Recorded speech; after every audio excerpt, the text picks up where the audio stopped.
Assalamualaikum warahmatullahi wabarakatuh. Tabi'un. Perkenalkan, saya Sandi Eka Putra, CGP Angkatan 9 dari Kabupaten Lampung Tengah.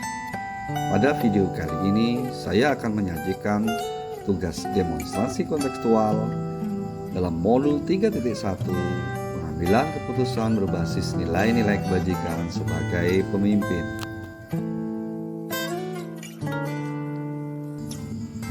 Pada tugas kali ini, saya mewawancarai Bapak Inengah Suhartana SPD MPD, Kepala SMP Negeri 2 Bandar Mataram sebagai narasumber 1, dan Bapak Edi Sutanto, Kepala SMP YPI Bandar Mataram sebagai narasumber 2. Assalamualaikum warahmatullahi wabarakatuh. Tabi'un. Perkenalkan, nama saya Sandi Eka Putra, CGP Angkatan 9 dari SMP Negeri 2 Bandar Mataram, Kabupaten Lampung Tengah. Telah hadir bersama saya Bapak Inengah Suhartana, Sarjana Pendidikan Magister Pendidikan, Kepala SMP Negeri 2 Bandar Mataram. Selamat pagi Bapak. Selamat pagi Pak Sandi. Mohon izin Pak ya, kita ngobrol-ngobrol santai. Iya betul. Ini saya mendapat tugas untuk melaksanakan wawancara dengan Bapak Kepala Sekolah untuk memenuhi tugas pada pendidikan guru penggerak Angkatan 9 Bapak. Iya, siap. Berkaitan dengan pengambilan keputusan Bapak. Iya. Kalau menurut pengalaman Bapak sendiri, selama ini bagaimana Bapak dapat mengidentifikasi sebuah kasus yang merupakan apakah itu dilema etika atau rujukan moral? Terima kasih Pak Sandi. Izin menjawab, mengidentifikasi dilema etika siswa yang mana yang ada di sekolah kita. Ini saya contohkan, saya identifikasi satu siswa. Siswa A melakukan kebenaran, yaitu dengan berangkat setiap hari dan melakukan aktivitas kegiatan setiap hari.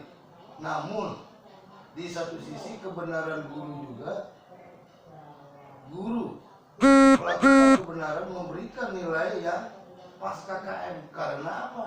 Karena siswa A tadi ini melakukan kebenaran hanya berangkat, namun si guru menilai tidak melakukan aturan atau melaksanakan tata tertib sekolah. Jadi intinya di sini bahwa si siswa A tersebut hanya aktif dalam berangkat, namun tidak melaksanakan tugas atau tidak melaksanakan aturan yang ada di sekolah. Nah, jadi ini yang salah satu dilema etika untuk sekolah melakukan sebuah tindakan. Jadi untuk mengidentifikasi hanya satu siswa, kalau saya sebutkan tadi di awal, siswa A dia melakukan hal hanya berangkat saja, namun guru juga melakukan atau memberikan nilai hanya KKM, karena menurut guru ini tidak melakukan istilahnya kegiatan-kegiatan yang menurut guru tersebut tidak sesuai dengan tata tertib. Sering tidur, sering keluar, sering melakukan suara-suara yang keras yang tidak sesuai dengan moral etika siswa. Nah ini itu yang salah satunya Pak, saya identifikasi. Terima kasih. Benar lawan benar ya Bapak ya? Iya betul. Kebenaran bagi siswa karena merasa berangkat terus, mempunyai hak, dan guru juga merasa benar anak ini tidak melaksanakan pembelajaran dengan tingkah yang kurang baik. Iya betul Pak.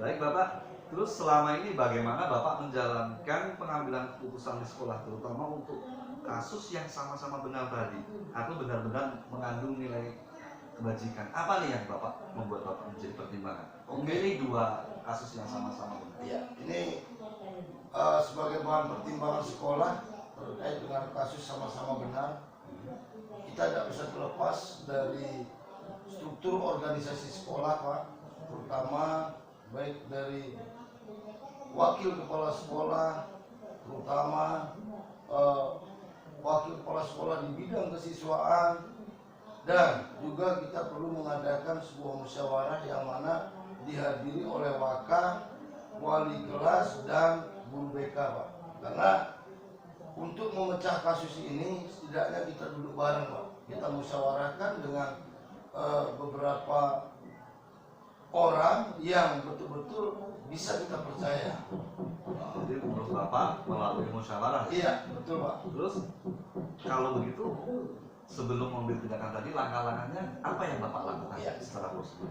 Langkah-langkah yang pertama kita kumpul bareng atau duduk bareng baik dengan waka, dengan penjab, dengan hal-hal yang sifatnya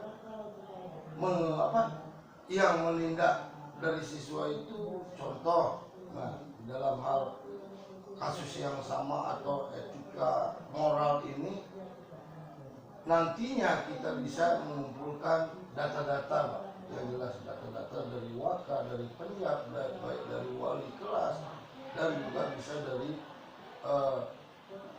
lembaga-lembaga yang ada di sekolah Pak. Jadi kita tidak bisa sendiri.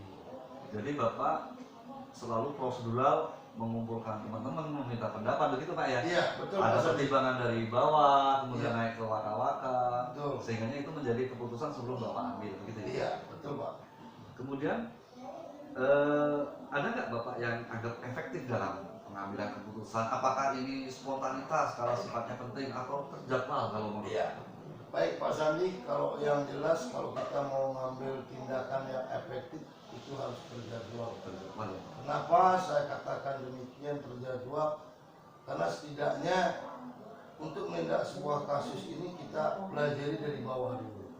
Pertama kalau di sekolah itu dari wali kelas dulu, nanti dilaporkan ke guru bimbingan konseling, nanti bimbingan konseling menaikkan ke waka kesiswaan, dan nanti baru kita adakan sebuah pleno atau sidang untuk memutuskan masalah itu ya.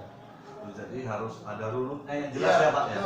Betul, Ada Pak. aturannya, kemudian menilik peraturannya bagaimana dari teman-teman dari masing-masing. Iya, betul. Kemudian Bapak tadi sudah ada dua yang benar, murid benar, guru benar.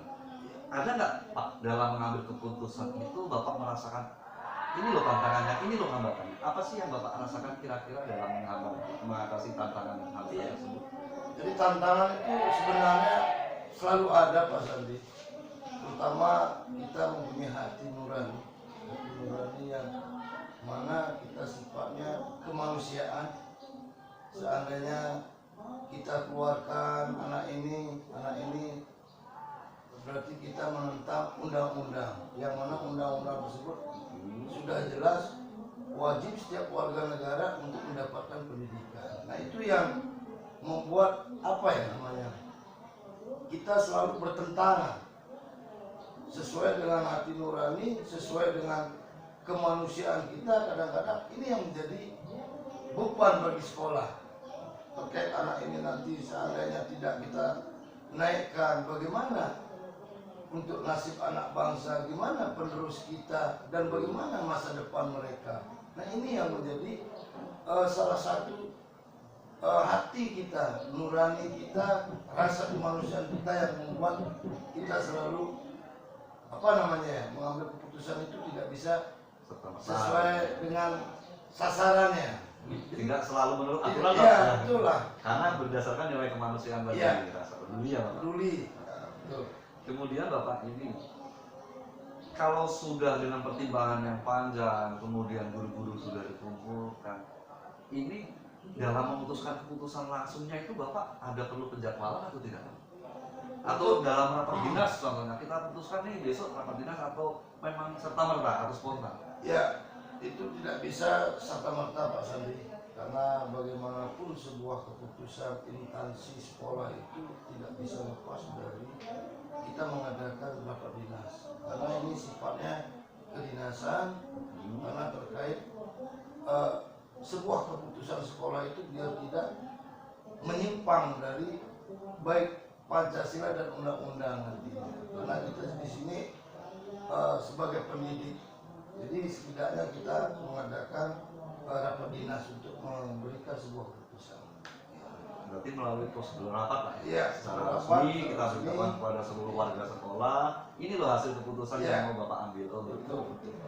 kemudian berkaitan dengan faktor pengambilan keputusan tadi Pak, ada tidak orang-orang yang membantu Bapak ini memberikan sumbangsih pemikiran atau yang mempermudah Bapak dalam mengambil keputusan, memberikan pertimbangan, oh ini loh ini, ada tidak? Ada Pak, untuk yang memberikan pertimbangan karena kita tidak bisa lepas dari masyarakat, dari siswa dan dari guru. Jadi 3 komponen ini tidak bisa terlepas. Jadi kita harus mau untuk menerima motivasi kawan, solusi kawan, artinya baik dari masyarakat, dari komite sekolah, yang mana komite sekolah ini nanti salah satu untuk bisa memberikan solusi Pak yang terbaik, bisa juga dengan dewan guru kan gitu Pak. Harus kita mengadakan kerjasama Pak. Berarti Bapak seperti memiliki rangkaian tim yang memang dari bawah sudah prosedural dan itu ada aturan-aturan yang harus dilewati begitu Pak? Iya, betul, Pak. Sehingga memberi pertimbangan kepada Bapak, mempermudah Bapak dalam mengambil keputusan. Iya. Baik Bapak, selanjutnya dari semua Bapak yang sampaikan, Bapak sudah alami dari cerita si anak A tadi, kira-kira pembelajaran apa yang dapat Bapak petik sehingga nanti dapat tertular kepada kami? Pembelajaran yang bisa kita petik adalah salah satu tantangan Pak bagi dunia pendidikan, yang mana nantinya ke depan kita bisa lebih bisa memprioritaskan atau mensosialisasikan tentang tata tertib sekolah. Kita sosialisasikan baik ke masyarakat, di instansi sekolah dan juga di warga sekolah khususnya, yang mana tata tertib ini harus kita selalu sosialisasikan baik dalam apel pagi, baik dalam nanti bentuk-bentuk kegiatan apapun kita cuplik Pak. Jadi setidaknya radio berjalan kalau di zaman sekarang, kita memberikan informasi-informasi terkait dengan tata tertib. Nah, biar anak-anak ini atau instansi sekolah selalu mengingat bahwa ini adalah pembelajaran dan harus kita selalu mengingatkan untuk warga sekolah. Baik Bapak, jadi kalau dapat saya ambil hikmahnya bahwa sebuah peraturan itu memang seyogyanya melalui sosialisasi kepada seluruh elemen sekolah ya Pak? Iya betul Pak Sandi. Sehingga mereka tuh tahu, oh ini loh peraturan. Iya. Ini udah kesensi dari pelanggaran peraturan. Iya. Itu ya Bapak. Baik Bapak, terima kasih atas waktunya sudah wawancara dengan saya. Demikian wawancara saya dengan Kepala SMP Negeri 2 Bandar Mataram Bapak Ilham Suhartono, Sarjana Pendidikan Magister Pendidikan. Selamat siang dan salam dan bahagia. Selamat siang. Terima kasih Pak. Ya.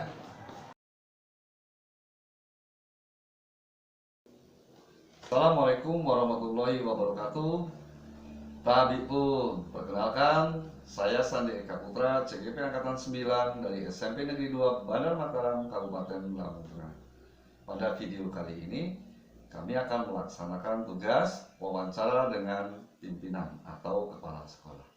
Telah hadir di sebelah saya Bapak Edi Sutanto, Kepala dari SMP YPI Bandar Mataram, Kecamatan Kabupaten Lampung Tengah. Selamat siang Bapak. Selamat siang Bapak. Boleh kita ngobrol-ngobrol ya Bapak? Iya, silakan Pak.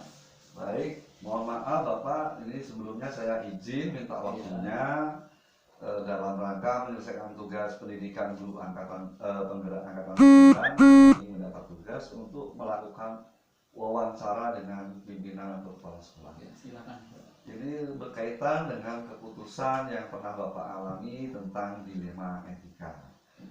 Baik Bapak, izin saya bertanya ya Bapak. Ya, silakan Pak.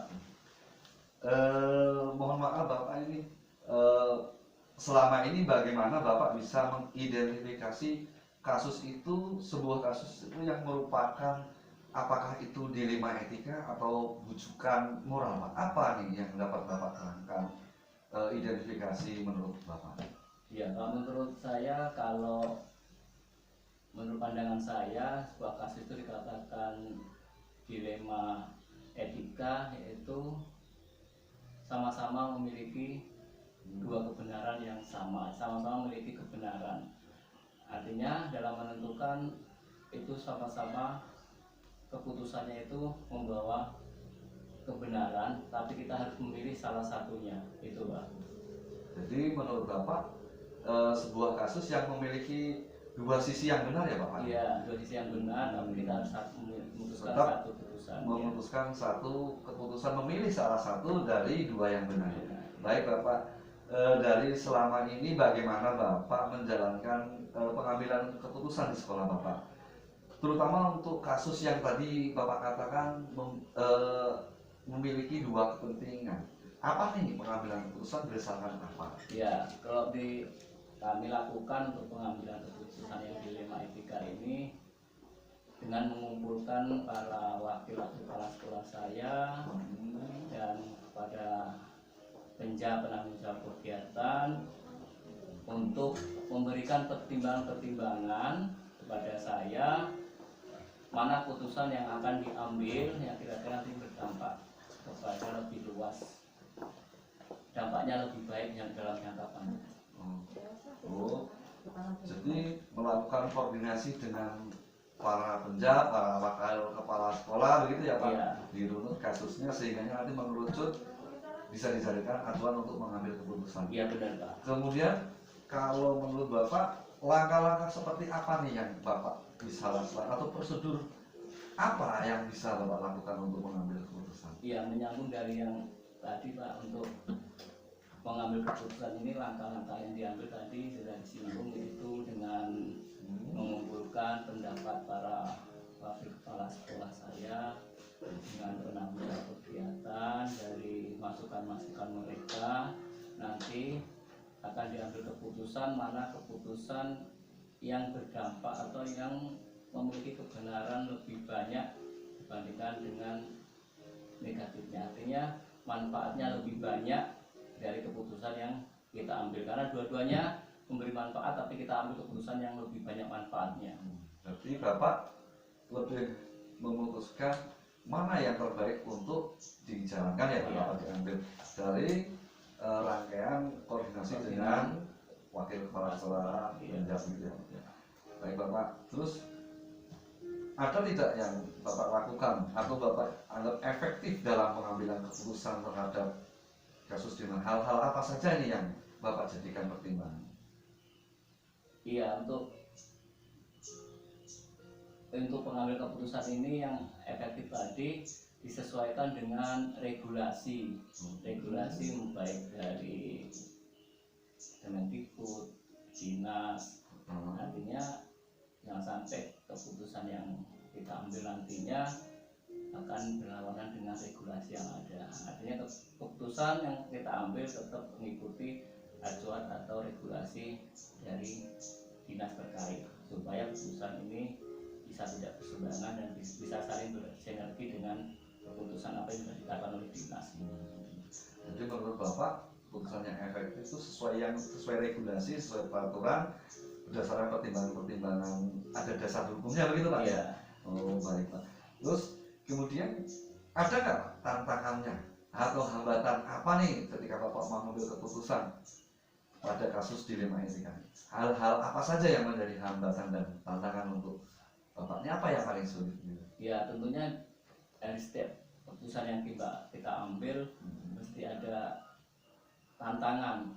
Oke, karena keputusan yang kita ambil tentunya ketika kita akan sampaikan ke seluruh di koridor sekolah, baik guru, PU, keluarga sekolah yang lain, dan tentunya dari guru dan pihak lain yang terlibat dalam sekolah ini mempunyai pemikiran yang berbeda-beda. Maka perlu adanya keyakinan agar keputusan yang sudah saya ambil bisa diterima oleh semua pihak yang ada di sekolah itu.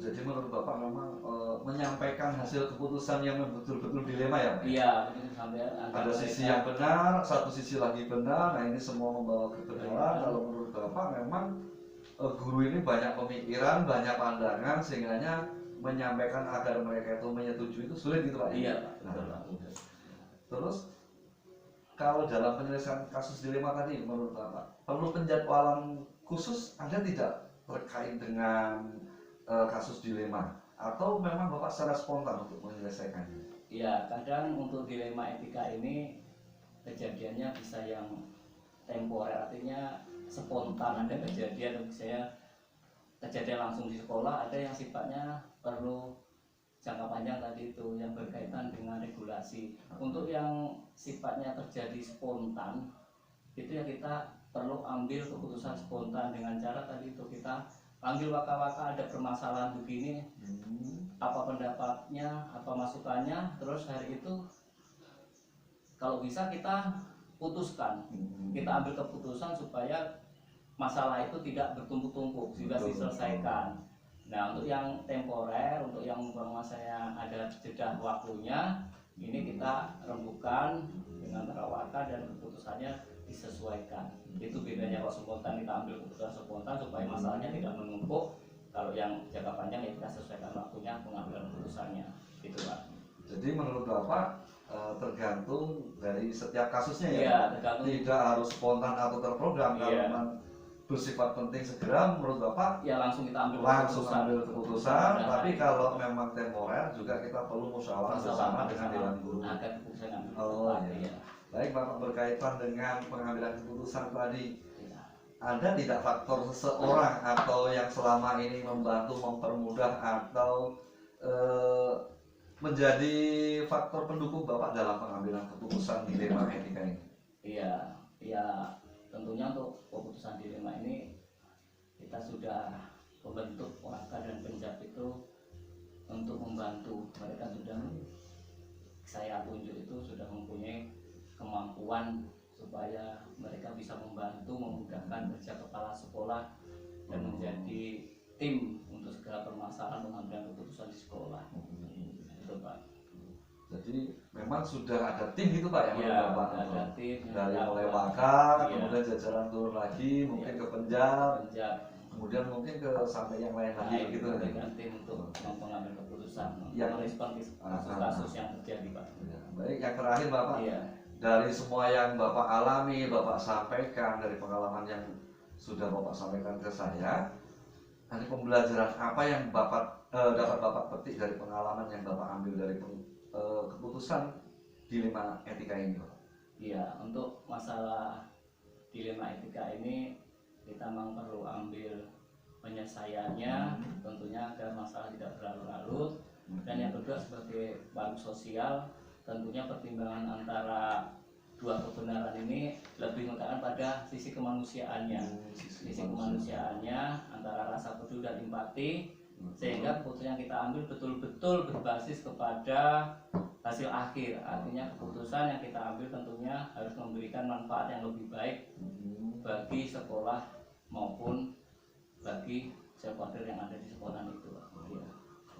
Baik, jadi kalau saya dapat ambil pelajaran dari Bapak, betul-betul memang dari dua kebenaran yang kita ambil paling minimal ya Pak risiko yang kita ambil. Iya, minimal Sehingga kita itu dapat ambil, diterima dan manfaatnya memberikan manfaat yang lebih besar. lebih Itu besar, intinya. sehingga Iya. dapat terasa seluruh stakeholder Iya. yang ada di sekolah Bapak. Menghasilkan manfaat. Iya. Baik Bapak, terima kasih banyak atas Iya. waktunya. Iya. Sehingganya saya dapat melakukan wawancara dengan pimpinan dalam rangka menyelesaikan tugas pada pendidikan guru penggerak angkatan 9. Iya, sama-sama, Terima kasih Bapak. Iya, sama-sama Bapak. Iya. Demikian tadi wawancara saya dengan Bapak Edi Sutanto, Kepala SMP YPI Bandar Mataram, Kecamatan Kabupaten Lampung Tengah. Salam dan bahagia. Assalamualaikum warahmatullahi wabarakatuh. Waalaikumsalam. Demikian tugas ini saya sajikan dalam modul 3.1 demonstrasi kontekstual pengambilan keputusan berbasis nilai-nilai kebajikan sebagai pemimpin. Assalamualaikum warahmatullahi wabarakatuh. Tabi'un.